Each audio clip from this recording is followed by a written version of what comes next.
Hello, everyone, and welcome to another episode of Carbonite Bounty BS, where we talk all things Star Wars. And today we got a special treat for you. We're going to discuss and break down our watch of Episode 1, and we're going to go over all our points, all our likes, dislikes, and basically an open discussion on what we think, what you think, and just come up with an overall talk over all things Episode 1, The Phantom Menace. Before we get started here, let me pass this over to DP, and he's going to let you know where to find us at. Nerdcyclopedia.com, people. We say it over and over again. That's where you can find all our links to all our social media platforms. And we don't get banned here. No, let me stop. We're on Twitter. We're on Facebook. We are on Instagram at Nerdcyclopedia. And also you can email us at nerdcyclopedia.com. Make sure that you are sending us all your comments, all your feedback. Make sure that you are subscribing to us on all our, all the platforms: iHeartRadio, Apple Podcasts, Google Play. Basically, anywhere that you listen to Spotify. Basically, anywhere that you listen to your favorite podcast, we are there. All right, and without further ado, guys, so we've all watched Episode 1 again, hopefully, and came up with some new conclusions of it. But as we'll open things up here, Ken, I know we had a little discussion. You just had a discussion off air as far as just the kind of fandom, we'll say, because of the length of time that it took us to get Star Wars back. So as far as the overall fandom coming into the movie before we start discussing the movie, I mean, what were your thoughts on it? Because, like I said, I remember waiting in line to see it. I mean, the fandom of Star Wars coming back, it was unheard of. I mean, the lines, the press, this was it was huge. Yeah, it was a huge build, and I remember my experience was I waited in line for tickets. I had to sleep overnight actually to tickets to see it. So I got them, and the next weekend I went to Denver to the Air and Space Museum there, the Over the Rockies Air and Space Museum, for a celebration. It was the first one. It was a convention only Star Wars. I don't know if you were privy to that, but it was amazing. It was just overload.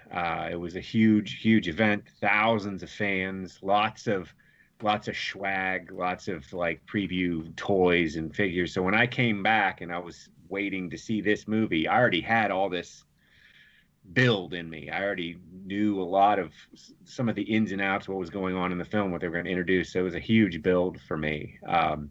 Watching it again, I hadn't watched it really probably in a year or so. I watched it just 2 nights ago, brought back all of that, and I loved every second of it. And I felt like a kid again. And I remember seeing in a theater, and every other person had the Jedi robe on, and there were lightsabers, and people were acting out battles on the stage and in the screen and everything.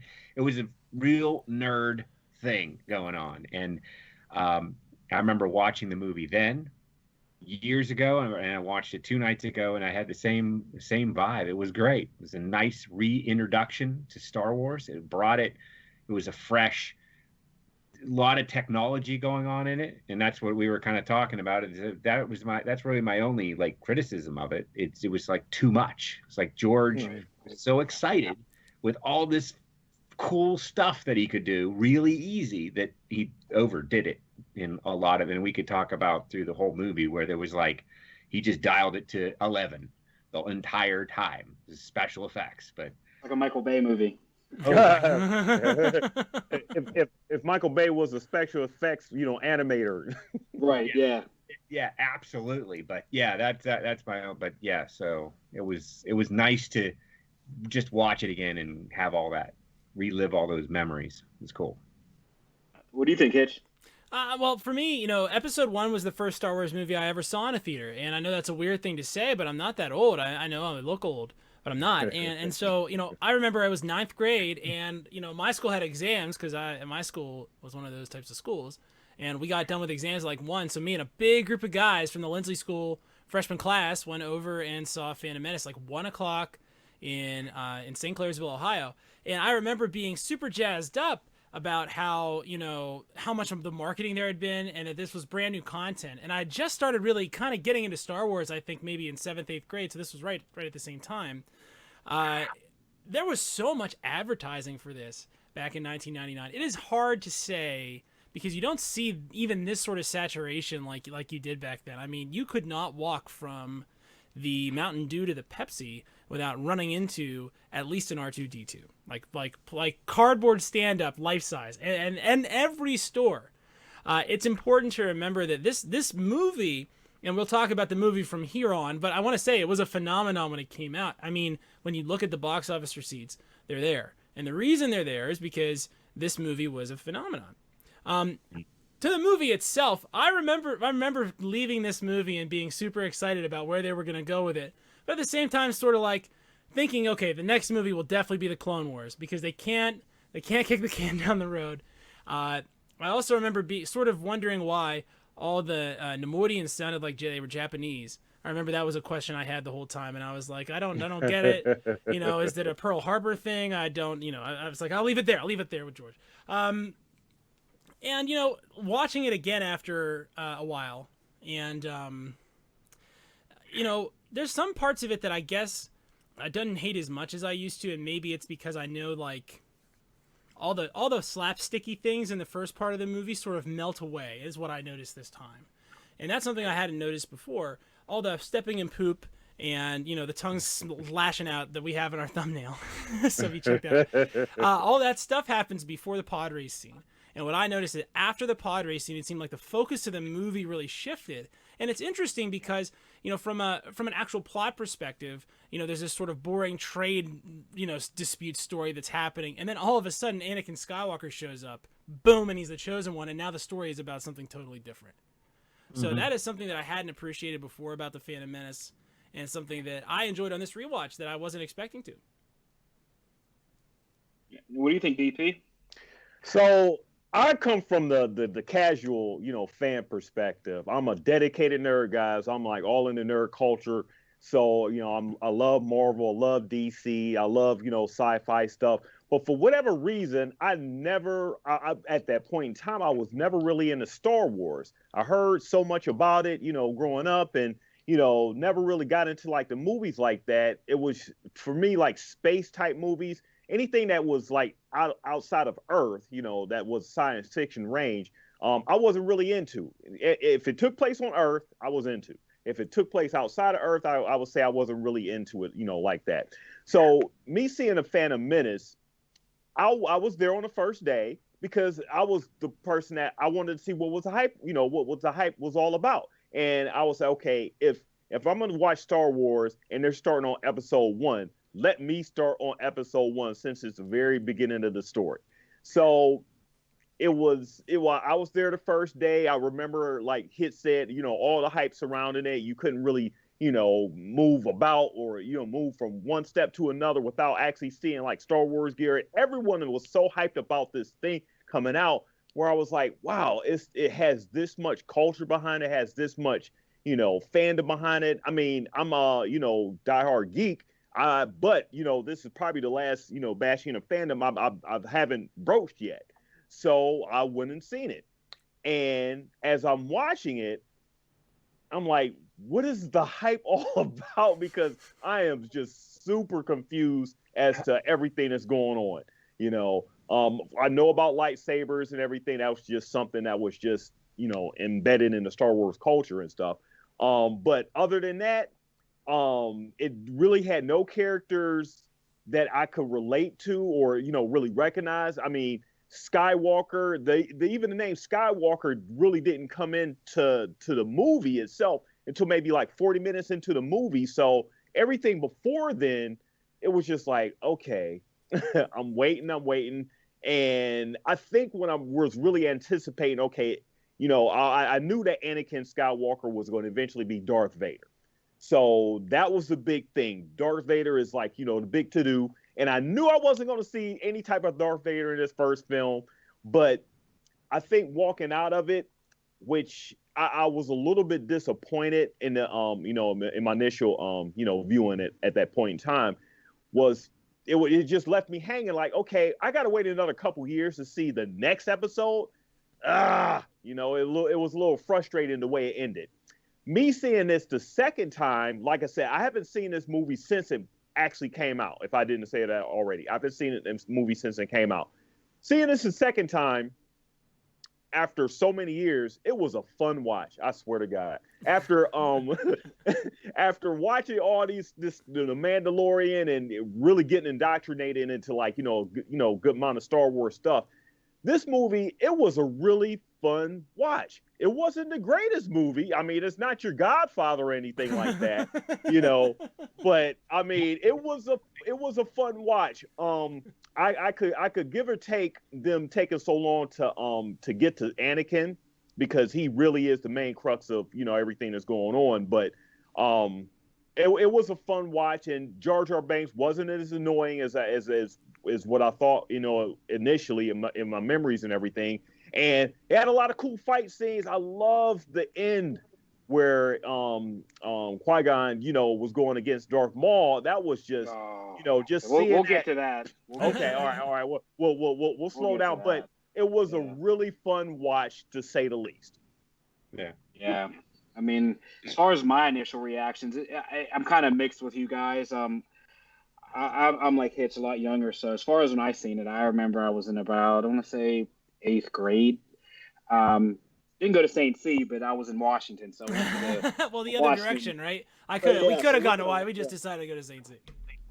We went to the I went to the Crown Center. It was actually sold out, so that was really my first time being at a theater, to like seeing a theater seat to seat sold out. I mean, and then moving forward, I believe it was sold out for 2, 3, and 7 were the movies that I went to, other than every Marvel movie, that was like sold out. You're not getting up. You better get your seat, because literally all the boards. I remember showing up with my parents, and we actually went to the midnight showing. So first time I seen a board where every show said sold out, and it was like amazing to me that, wow, this is a sold out movie. I was kind of into the culture before then, as far as the older stuff, because my stepdad was always big into it, so he kind of gravitated me toward it at a young age. So really was always into Star Wars. But looking at the movie, like you're saying, the first watch, I was young, so it was kind of like, I liked it. The humor, because I was a lot younger, didn't bother me as much. I think I've probably seen the movie literally like 10 or 15 times. But as I've watched it more and more, and as I've watched it a few days ago, it's not as bad. I will say a couple tidbits I pulled out of it, and I know we discussed off camera. It was just it seemed like he tried to please the hardcores, but then he tried to cater to the newer generation. And I think that's where the movie kind of clashes into two parts. As we discussed off the bat, I kind of liked where we see the Jedi as detectives. As Hitch and we always want to say, we want to see the other side of the Jedi Academy. What else did the Jedi do? They were detecting. They were detectives looking at a disturbance with the Trade Federation. So I kind of like that kind of part of it, but it was so abrupt. And then to kind of see their findings reporting back to the council and all that stuff. I thought the pace of the movie was all right. It's one of those things there. It was so new because of so long we had it. There were too many characters, and I just felt like it's one of those things like The Mandalorian. There needed to be more character development, like it needed to be split more. We didn't know much about Qui-Gon as the movie ended, and he didn't survive another one. We found out a lot more of him, obviously, in later episodes and things like that, but Qui-Gon we didn't hear enough about. But that violates the first rule of movie making: show not tell, right? Exactly, yeah. You're telling us about this stuff. Yeah, I didn't think we get enough character development because there was just too much. It was a great movie. The time was right. It actually was a decently, timed movie. I remember being in awe of even the trailers when you see Darth Maul just come out of the two doors and he just ignites that one blade and then the second blade. That to me will always stick in my mind, even as a kid, to just see him at that initial scene. I mean, and then the look of him, at this time, he was menacing. And just look of him, he just looked like evil, and you didn't know he wasn't going to be the thing that would dominate like the Star Wars villainy for 20 years when they were marketing the movie in April, You had no idea. So, it was so crazy. So, I thought it was a good movie. Like, and we'll go over our rating number, I guess, later on in the episode, but I didn't have really an issue with it. I thought it was an all right movie. But I guess getting into the topics here, who wants to kick one off? Because I have my thoughts about the Jedi and what I think George did wrong. But who wants to give us the first topic of the day? I got a thing I liked, and it's a good thing. it's the casting in this movie was good. And specifically, I like Ewan McGregor as Obi-Wan Kenobi. I still think he's an excellent Obi-Wan Kenobi. I think maybe as far as like the things that they do right in these prequels, that's the thing they did right the most is casting him as Obi-Wan Kenobi. Do you know why? Do you know why he was? Why? He studied Sir Alec Guinness. He studied him. He studied his mannerism. He studied his ideology. He studied who that actor was, because that actor was Obi-Wan Kenobi. And there are moments where there's pauses, like even after Qui-Gon and Obi-Wan, they jump down out of the ventilator shaft and they're in the droid army, what would you call that? The bay that they're all sort of engaged in. Mm-hmm. There's pauses between them, between Obi-Wan and Qui-Gon, that with the dialogue that are very synonymous with the way a experienced British Shakespearean actor would have played it, and that's why he was.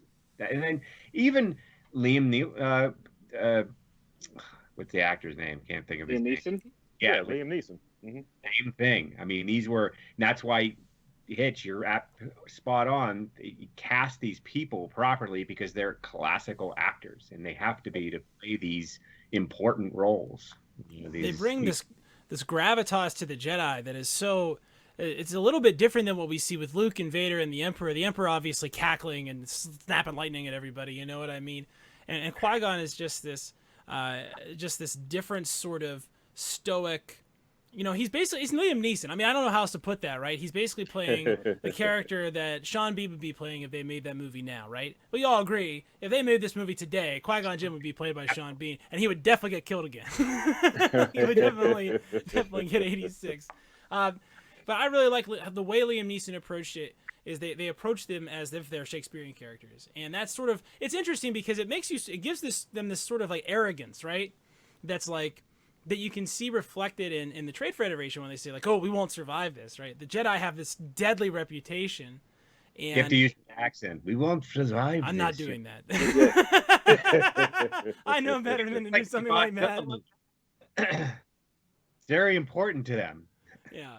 So I thought that was excellent casting. Let's talk about, for a second, Natalie Portman and casting her when at this time, because she was completely unknown. This is her very first thing, I think. Oh no, after The Professional. Yeah. So she does The Professional and does this movie, and Lucas's instincts on this actress are excellent because, I mean, obviously the work that she has done since then has certainly justified this casting and this placement in the Star Wars lore as Luke Skywalker and Leia Organa's mother, and to have hit it on, in my opinion, a 10 of 10 is good work, and hard to do if you're thinking about like the movie 6 years from now when you're talking about that age range. You know what I mean?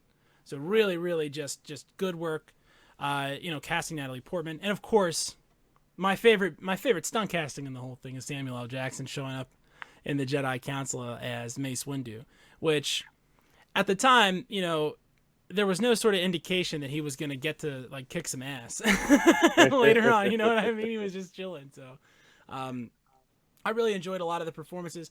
I thought, I just think that even like Greg Proops as the guy like announcing the podcast race, like even things like that, they got the real top quality people. And so I think that that's one thing where I honestly don't have any issues, except maybe Jake Lloyd, but it's a little kid. I think that, you have to have a sliding standard for him. He was perfect. I mean, I like Jake Lloyd.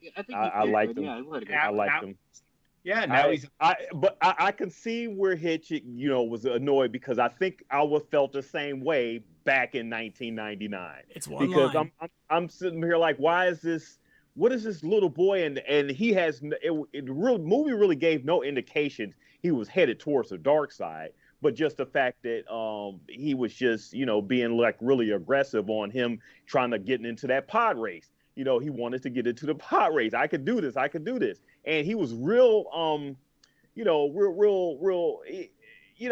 just had that personality that he was a go-getter.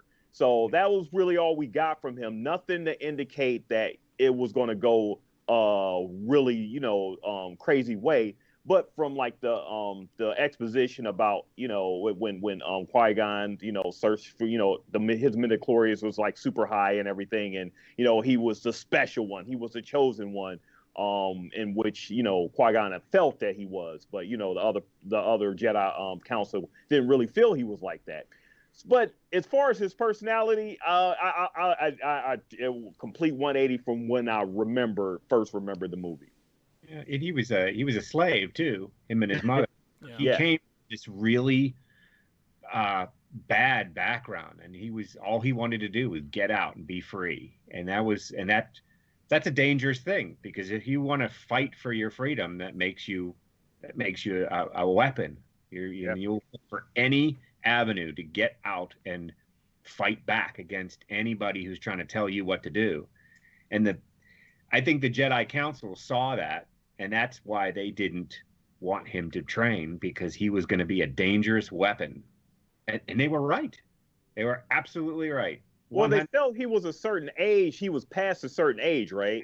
The age of yeah, they thought he was too old to basically. They thought he was too old to influence based on what they felt. Well, it's seeing not just him that; through is the that Force. he had developed this attachment to his mother, where Yeah. if he starts feeling these intuitive feelings about her being in danger, and he starts going off and I don't know, committing some light genocide here and there, maybe that would be a terrible thing. And so one of the reasons they take these force sensitive babies away from their parents is because one of the main things that makes people fall to the dark side is when things happen to their immediate family. It's like this insane trigger for them. And so one of the things the Jedi did was say, no more of that, no more attachment. We're going to take you early.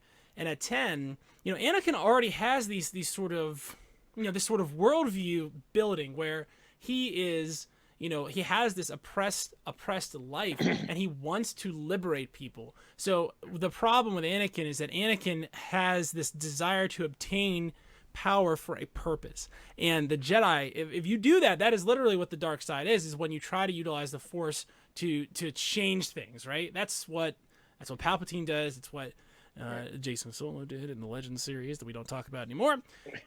Right. And that's the problem with training someone that's his age and his coming from his disposition, especially because let's talk about the real Phantom Menaces here. It's abandoning his mother to this life of bondage and not going back and getting her. And even for the Queen to not pony it up and go back there and get Anakin's mother out of Hawk for, I don't know, saving the whole damn planet. You would think that would be worth some sort of monetary get back, and that, the cost of his mother wouldn't have busted anybody's bank, and yet they didn't do it. So almost I'm sitting here thinking, is that really the Phantom Menace? Is it that the Jedi were blind to, to this fraught existence of these people who are in bondage? Is it because the Jedi, instead of coming back and fixing this, held on to their special boy and left? Yeah. Well, who else would the Jedi Council didn't want to train? Grogu, right? Too young, too dangerous. But the Phantom Menace. When I watched it again, because we were talking somebody on the internet about what the Phantom Menace is. To me, it's the hidden aliases of Sidious, and that's the Phantom Menace. It is Darth Maul, Lord Sidious. Nobody knows who they are. They have multiple names, and that's really the evil, the hidden evil, and it's right there in front of everybody's faces. There it is, and they're just like, oh yeah, let him rule, and it's great that Jar Jar starts it, like it's his. He says yes, vote Valarum out, and here's Chancellor Palpatine, new ruler. That's the Empire right there. That's it. Little bit of feedback. So Tom Hastings on the old Carbonite Bounty BS message board is saying Anakin was the hero of the story. He brought peace and justice to his empire. This is all propaganda. Well, I'll tell you this. There's certain things you shouldn't probably do to create your empire, and one of those things would not be riding on a river of blood. So how about that? Right. But yeah, as far as my take, I mean, I mean, obviously, I feel Ken that the real meaning of the Phantom Menace, but to me, watching it as I got older, really saw the flaws. And I was we talking this obviously off the stream. Biggest thing with me was the flaws in the Jedi Council. You really start to see because to this point, once again, we didn't know much of the Jedi Council because as we saw them growing up, there was no Jedi Council. Right. So when you see this, you really start to wonder as far as what are their true motives. I mean, as we move further into lure and things like that, they're supposed to be defenders of peace, and at this point, they're like weapons. It's in my eyes, I felt that was Yoda's dying mistake that he took away, and we discussed it, the human element of the Jedi, and I think that's why Qui-Gon was never at a council seat. He had an opportunity to get a council seat and obviously stuff or legends and whatnot, but passed it up just due to the fact that they didn't feel they felt his ideas were too radical. He just thought of Jedi's being able to love, to care, and that's why he took special care as far as looking into Anakin, not only for the midichlorians, but as we discussed, maybe some what ifs, and we can do that maybe later on the podcast here. But I just think, what if he lived? Because I just felt like he was the true embodiment of the light side of the Force, because he brought balance. As we see, to now current, that the shift of the Jedi was too far to the other side. There was no balance with the Jedi. There was aggression. They were basically weaponized soldiers at this point. Qui-Gon wasn't like that. He's more pacifistic, and it even leads to kind of Obi-Wan. I mean, at this point, we're looking at Obi-Wan as what? I'm saying 19ish. He's fairly young. Yeah, he's like 20, he's one of the youngest Jedi 22. Masters. Yeah, so Right. you have to think, he's young. He looks at him as a father figure, and for your father to kind of be chopped down in front of you like that, I mean, he gets to grow up pretty quick. I mean, he took the trials, become a master, takes on an apprentice, to where he has not even finished his full training, which kind of weird. They obviously denied Anakin, but he takes Jedi trials when he clearly isn't even ready. So, yeah, I'm a big Qui-Gon fan. So the fact that he kind of went early it's still a sour taste in my mouth as far as the what ifs, because I just think he was the strongest Jedi in the Force as far as what he was able to do, but just wasn't able to show that in the living Force. He sort of had to go because that pushed Obi-Wan to his next level. I mean, that opened him up to be a better Jedi. That inspired him, right? And what did he do? He cut down Darth Maul. He probably wouldn't have been able to do that without that little bit of anger. And so you got to balance things too. You got to balance the good and evil to make a good person. You've got to have both, because you got to be able to think on both sides of the Force. I'll be the first to say I don't rate Obi-Wan. I said this off. I think Obi-Wan was one of the weaker Jedi. The crazy thing is, like we were talking scoreboard. I'm not I just think. I mean, just look at it. The jealousy of we talked about it. I just thought he was jealous of Anakin as a character. I agree. It's obviously not on this one, not on this episode yet. We'll get into it at the later episodes, but he's a little envious, and because he senses he's not going to be as powerful. So I think it has everything to do with Qui-Gon Jinn. I think it has everything to do with Qui-Gon Jinn, who is Obi-Wan's mentor, and as soon as Anakin comes along, he discards Obi-Wan. Right. Exactly. You're not my Padawan anymore. I'm going to take this kid here. Oh, that guy, he's fine. He'll do fine on the trials. I know he's not really ready, but he'll do good anyway. Right. And so there's this weird, not good enough feeling that he has toward Anakin, where he's going to, it sets this up. That jealousy sets up the resentment that you're talking about, that we're definitely are going to be. I mean, when we hit 2, especially 2, I feel like 2 is the one where you really feel like this, grinding, a resentment against Anakin the whole time. By 3, he sort of has accepted that Anakin's the bigger man, right? That Anakin's going to be the bigger deal. But 2, man, he's really resentful. And I think that has a lot to do with this, Qui-Gon Jinn gets distracted by Anakin. He gets distracted in the middle of this thing. He's like, we'll get back to Naboo.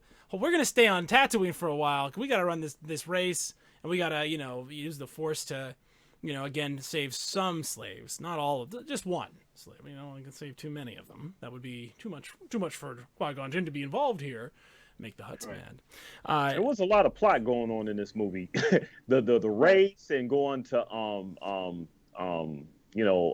Jar Jar's peoples, to everything with just on Naboo. Was anybody else bothered by the fact that we didn't get Anakin until like a quarter into the movie? I'm to Tom's point, whereas Anakin is being like the hero of the saga and everything. Excuse me, or at least the first trilogy. Could we have gotten Anakin at least like a cap or a framing device where we see a little bit of this boy maybe in the beginning of the movie instead of going into like the politics and then getting into like a little bit of Anakin's story? Because I know this movie is called The Phantom Menace and it's Star Wars. I mean, it's not called the Skywalker movie and everything, but the anticipation of just seeing, and it just brings me back to seeing a movie in '99 to right now, the anticipation of seeing, this young Skywalker and to where he becomes, where he goes to. Everything in the beginning, everything before him was just a little sketchy to me, That was the introduction, though. They had to set the stage. I understand. Okay, another thing I have to say, I appreciate the movie bringing more complexity into it than what the previous movies did, because it actually it set up a lot of story for other things like the Clone Wars and like the Rebels and everything. It set up a lot of story for other artists and creators to actually expound upon and everything. So I appreciate that, but just seeing it not handled as deftly as it could have been was a little jarring to me. Right. And that's where I think the negativity, I guess, in the community may come from. It's like we're saying, this is one of those movies that needed like a part 1 and part 2. There's 1, 2, and 3, and they just maybe felt better like writing and characterization. Maybe, but it's just, the timing. I thought, like I said, the movie pacing was great. It's just like it's the dialogue. There was. Yeah, George Lucas. It's like the cadence of the dialogue doesn't make sense. Like for instance, and this is the reason I don't like Jake Lloyd. It's not his fault. My wife pointed out that this is not his fault at all. So I totally misdirected this. But when he's jumping down, like when they come in and Watto says you can leave for the day, and he goes yippee, I hate that so much because he would never in a million years go yippee. No one ever makes that sound naturally, and that is the thing about George Lucas's writing that feels wooden. It's because the cadences that he uses aren't natural, and so everybody sounds a little bit stilted. And it works for some of the characters, like it works for Qui-Gon Jinn, and it works for Obi-Wan Kenobi, but it doesn't really work for these kids. It doesn't really work for... I mean, my kid says yay. He doesn't say yippee or whatever. Does he go yippee? I mean, it's a big... What did he want to go do? He wanted to go work on C-3PO. Right. He was excited. To be the maker, to be thanked later. He had to do that, or else, it wouldn't have made sense. I found the droids showing up. I thought C-3PO was the most specious inclusion of all. I remember like rolling my eyes as a teenager and being like, "This is ridiculous! Like, there's no way." I mean, he's just should be manufactured in a factory, right? Like, that's just. I mean, there's so many other droids that look like him. You don't assume that there's some like cottage industry making protocol droids somewhere. You know what I mean? You would think they'd have moved forward to the Industrial Revolution at some point. We knew Anakin built him. That was what he did. He built C-3PO. That's known fact. 2 things about him we know. Right. Builds robots, virgin conception. That's it. 2 things. 2 things we know. Right. But and like I said, we can get into these other points here as far as the movie, but as far as the fight scene, and like we were discussing some of the, I thought the fight scenes were all right. And obviously this is the first time we saw it. I have to say this. The beginning when the you get the sound of the lightsabers and everything with Qui-Gon and Obi-Wan, going at it with the robots, with the battle droids and everything. That was awesome, and that was just to set you up for, and that was fan service right there. To give you a taste of things to come, and okay, we didn't forget you, so I appreciated that. Go ahead. Right. It's I thought the fight scenes were okay. I mean, like I said, the Darth Maul, the interaction was really good. Little brief, you saw him on the quick fight on Tatooine with the single, and then as we get to the end of the movie, he pulls out the double bladed. I thought the fight scenes were, at the time, I mean, they were unheard of. The choreographed, the choreography, excuse me, it was I thought it was top notch. I mean, they still do that routine. If you go on YouTube, Ray Park still does that at Comic Cons. Actually, they used to have lightsaber in France. So they used to have actually lightsaber trials and things like that. There was like in the art of fencing, they did it. So yeah, I mean, I thought the fights were good. Obviously, you know, like I said, me being a Qui-Gon fan was unfortunate, and it wasn't him dying. I guess it was just the way he died, kind of. You know, I thought that like we got to the end, it got too quick. I just thought there would be a little more. You know, they break into Capitol. He's there. They go off. It's just the ending to me was too quick. Well, I think with Qui-Gon, we didn't get enough backstory with him. You know, we just basically just got him as okay. He's his Padawan is Obi-Wan and everything. And that's basically it. You know, as far as what I can just remember and everything, we didn't get a lot of. And he's a Jedi. Right. You know, and at the time, like I said, the EU wasn't as big into him as it grew into. So, like you're saying, for the casual fan, it might have been a little more difficult, even for the Star Wars fan. But as we progress on, like I said, he was fine. You find out later that he was probably one of the top Jedi out of the Order, even Grand Master Jedi. So, yeah, it's just one of those things. I thought that was the only hole, was the ending was quick. The way even though he did it, the way he hacked on Darth Maul, the fight was cool. I just wanted a little more action, I thought. Yeah. Yeah. It's a hard thing to sort of, to thread, because they had a bunch of sort of climaxes going on at once, so it was being intercut between less interesting stories, and you kept thinking to yourself, get back to this stupid fight, get back to the fight. Like, I would rather have seen that whole section be one hunk of a lightsaber fight. Right. It's important to remember that when Darth Maul does this, and he pulls the second lightsaber out, in time from the original release of Episode 4 to now, that's about half. So this will sit right at the middle point in May of 44 years. So it's so interesting. That's 22 years since. And, that fight changed how lightsaber action was. The original trilogy, they were like knights with these broadswords, hacking slow and moving like they were 50 pounds. To see these guys flying these things around like they actually weigh what they must weigh, which is nothing, was just really exciting. And honestly, even at the end, the lightsaber fight at the end of Episode 3 is so epic, but it's different than this. This just feels like a dirty street fight, sort of fight to the death sort of like struggle, where they're just kicking each other in the face. You know what I mean? Like, people I think that was the only physical I think lightsaber battle we actually had. Typically it's just sword fighting. That's why I like this. It was a little grittier. Yeah. That was awesome.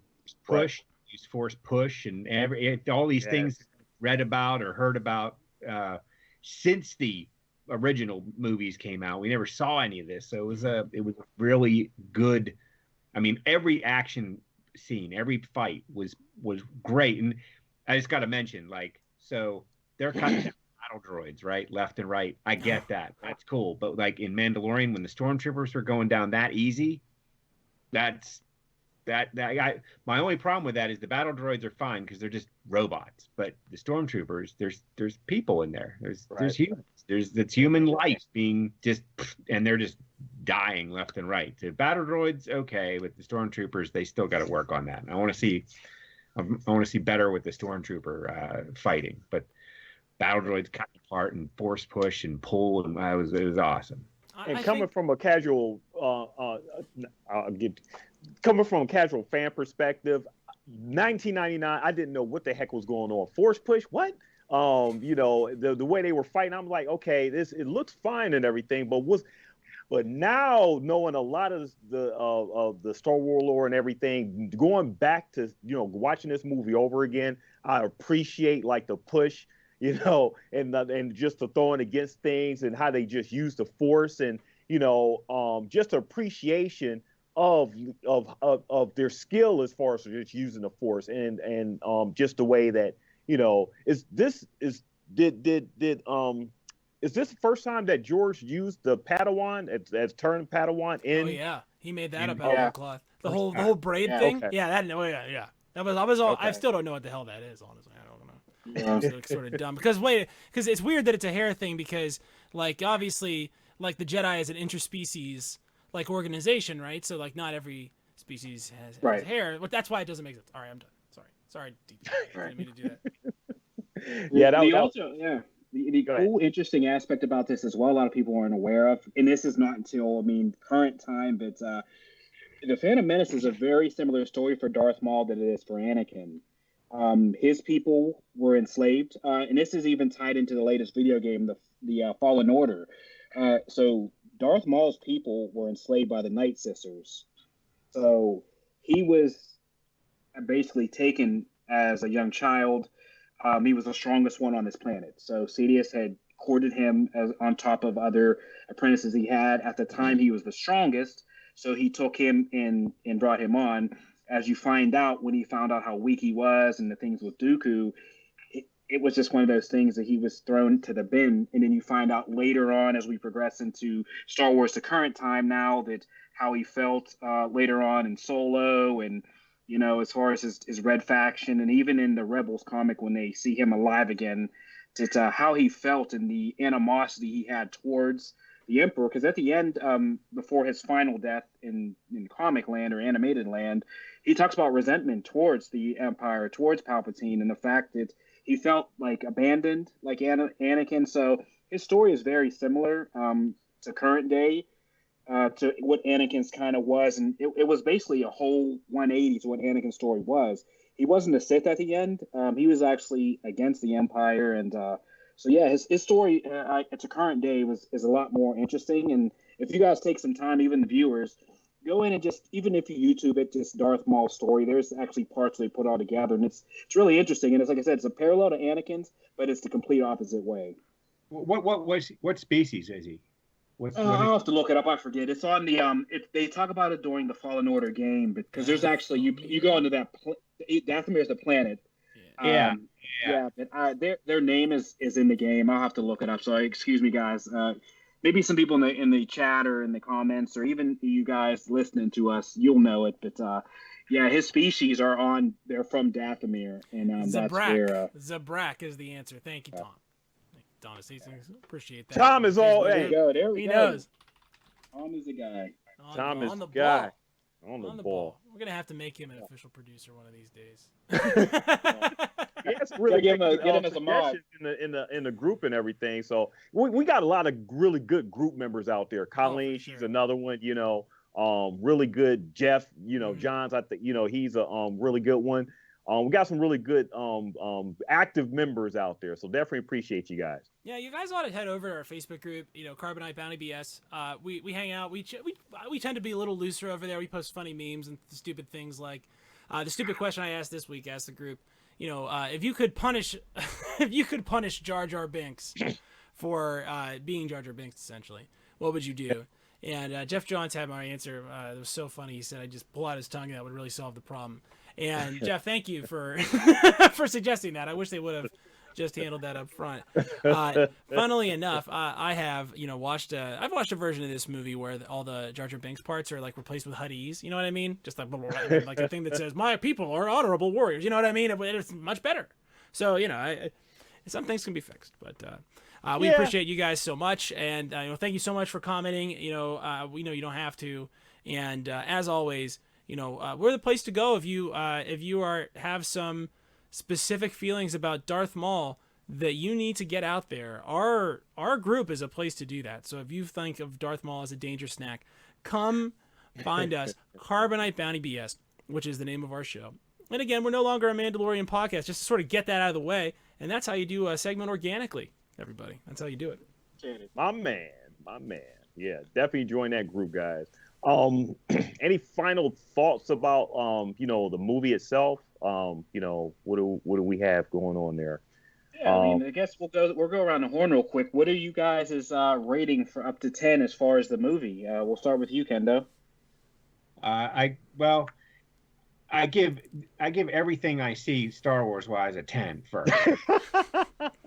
So what if we say Kendo, that because I appreciate that your positivity so much, but what if we pretend that every Star Wars movie is a 10, and what you're telling us is 10 points, and if they're really great they can be an 11, and maybe they're not so great, they're a 10.1. Maybe we play that game. We could do that. What do you think? So here's what I do. So I give it a 10 because it's Star Wars and it's part of the whole thing. It's not really something like, it's not like if someone said, okay, you could have one movie watch on a desert island for the rest of your life. Like, what am I going to do? Yeah, I'll take them all, Star Wars. But so it's a 10. But as far as a movie, if you compare it to other movies that are out there, have been released, like you mentioned, The Godfather, that's a great epic film. I'd say there are some spots in it which, movies, I guess they should get you, they should attract your attention and then drift down a little bit, and it should go along for a while and some story and character building, and then bam, it should blast you again, get your attention. This one had a huge flat line in the middle. And it sort of huge. We're excited to see that Republic cruiser on the Trade Federation ship, and you're like, what the hell's going on? Ooh, there's Jedi. All of a sudden, they're under attack, and they're attacking the ship from the inside, and it's a double cross, and there's a lot of going on, and then it just goes. It just rides along for a while, and you really through the whole Gungan experience and Naboo, and you're just sort of like almost being hypnotized, like they're using the Force, and you don't want to really pay attention. Let's see any of this. We're gonna wait until we find the little boy in the pod racer, and all of a sudden now that's George Lucas's thing, is racing. Yep. Do it, and then all of a sudden it's up here, like the movie's up here, and it really doesn't it doesn't drop then at that point. So the only thing I'd say is they probably want to take the first half hour to 40 minutes and maybe just chop it out. Take it out. Start with the intro, the crawl, the intro, the fight, the double cross, the escape. And as soon as you get to Naboo, just cut and back up with Tatooine. Yeah, let's get it straight to Tatooine. I think that would just... I like that. I like that cut, Ken. Let's get a Ken cut in. No cut. And then you've got a 10-10-10 movie across the board. But so I gotta, that would be my only critique of the movie. Okay. What do you think, Hitch? I've ripped on this movie so many times on this, and everybody that's watching this or knows me knows I like make fun of this movie. I found it to be a 7 out of 10, and for me, I was sort of thinking it was going to be a 6, and it won me over, I think, in the same way Ken did, because George Lucas he likes making racing movies, and that scene is great, and it sort of captures your attention, and then the rest of the action sort of follows from there, right? I do not like the committee meeting invasion. That's dumb. I think that we should see a lot more of these droids menacing people, but the problem is we spend the first 10-15 minutes of the movie making fun of them, and they're stupid and dumb, and they don't, they're not going to kill anybody because they're not really harmful. So there's sort of a lack of dramatic tension in those scenes. That's because you made that mistake earlier. All the problems I think are in writing. The movie is gorgeous, and here's the thing: is that it's all green screen. It's all 20 years old. There are some parts where the effects don't hold up all together, but if it weren't for the insertion of the modern CGI Yoda in the Blu-ray release version of these, I wouldn't even notice. But once you see modern computer graphics and you see the old ones, you can sort of see the lines. You know what I mean? Yeah. Yeah, you can tell the backgrounds and stuff are sets and not actual green screen. So yeah, I see what you're saying as far as production. It's just an old days thing. But like I said, it's 22 years old, and I think if you watch something else from its time period, like the Lord of the Rings movies, this holds up. When you put those next to each other, you can say, okay, these are as good as each other. Yeah. What do you think, DP? Yeah, I mean, to expand a little bit on Hitch's point, I mean, George Lucas, he used a lot of CG in this movie, in an overabundance, to the point where it may have overshadowed some of the writing and, some of the stuff that maybe he was trying to get across. Maybe he was just a little overzealous in his use. So you get like a lot of that. As far as I'm right there as a 7, where in 1999 it probably would have been a 2 or 3. I'm like, what the heck is this crap? That they draw me into as a nerd, watching it again, like I said, because I haven't seen it in 20 something odd years since it came out. Yes, it sits up there as a 7 because it's a fun watch, and I'm not too hard on it like a lot of the fandom currently is. It's a kids movie, it's a kids movie with a level of complication that wasn't in like the you know, the first trilogy and everything, right. that you have to really appreciate that that since you know that all these stories expand from that and everything, it's a really great way to get, like, you know, Ken said, to get an introduction into the world of Star Wars now. So it's a lot more. Listen, you get a lot more of the universal struggles and a lot of the politics involved in not just, you know, Jedi's fighting each other and everything, and, you know, going against, you know, the just a bunch of various other stuff. But yeah, I'm sitting up there at a 7 with my my feelings for this movie, and I appreciate the pod race. I appreciate the fight scene at the end. I don't appreciate the Game of Thrones Battle of the Bastards scene right there in the middle, where it was just all CGI, and it was just like, okay, did we really need this part? I could have just fast forwarded straight to like the fight scene, and there you have it. You're done. Just keep it small, George. Just keep it small. I liked it. I'm not going to say I loved it. I almost say I loved it, but I was just like I said in the beginning of the podcast, really fun ride for me. Right. And me personally, I mean, at the time, I mean, of course, like Ken, it was a 10. Bringing it realistic, I guess, looking at it time and time and overanalyzing it, as I typically do most movies, I'm going to give it a 7 as well. Like I said, I thought the movie pacing was all right. That middle section, as we all alluded to, wasn't needed, but I just think this is the point to where in 99, we have to keep in mind the time frame. This is the first movie that literally exploded globally with the marketing. I mean, and I just felt like the issue that people have, and it's the Star Wars hardcore fans, as this movie not only was catered to them, but it was catered towards the masses. It was a movie for neutrals, for anybody to come see. And I think that's where some of the repentment comes, because it was a neutral movie. It really wasn't for the hardcores. It was a story about it. It was a children's tale. I mean, it was just something that you can watch for an individual movie.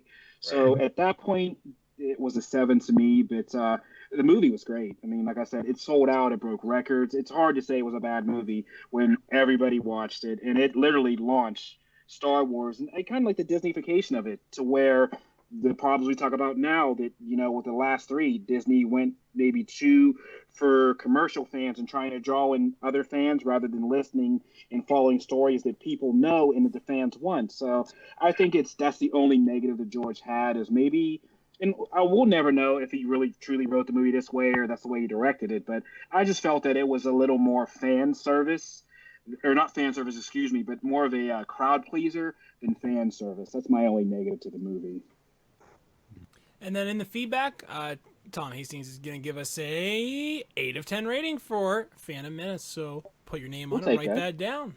Thanks so much. And, you know, if anybody's in the car listening, as we discussed multiple times, all the different avenues we have, please don't feel free to mention your rating, your comments on Instagram, Facebook, anywhere, YouTube in the comments. If you guys have ratings, let us know. Put some things down as far as why you rated or what you thought about the movie. And as far as moving forward, guys, the next episode will be, I believe, breaking down episode 2. Yes. So that'll be our next episode, is our basically breakdown of episode 2. Our thoughts. In some cases, most people the best of the 3, but we'll get everybody's points here. That's gonna be a spectrum of opinion on that one, I guess. Clones, Camino. Yes. Oh yes. my God. How much of Star Wars diner culture, you know, can I not love? You know, honestly, that's what I want to know. How am I supposed to not love it? You talking about Dex? Daxter.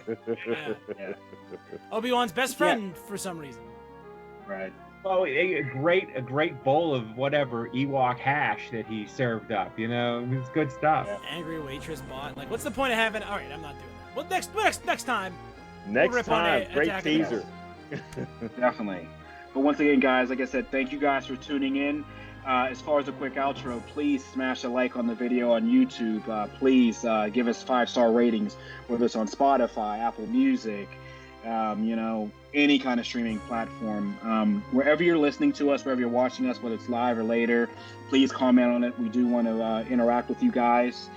We want to make this a bigger community. We want a voice for not only us, but a voice for everybody else to kind of have, like I said, it's kind of like a, barbershop talk. The stuff that people don't talk about, you don't get to hear. We want to put that spin on it to give everybody, true, as we consider, true fan opinion, not just the opinion that everybody wants for clicks. So, and it's 4 of us, not 1, not 4. 2, not 3. 4. You got 4 voices. Those ice creams. I mean, how many are you going to see that? How many flavors of ice cream do you want? Just 1? That's dumb. 2? No thanks. 3 is not enough. 4 is the right amount of flavors. 5 flavors, that's too many flavors. You should have stopped at 4. Yeah, stick with us. We are where you want to be. Star Wars. Appreciate it, guys. But once again, we thank you guys for tuning in. Until the next episode, guys. May the Force be with you. And may the Force be with you. This is the way. I was saying it too.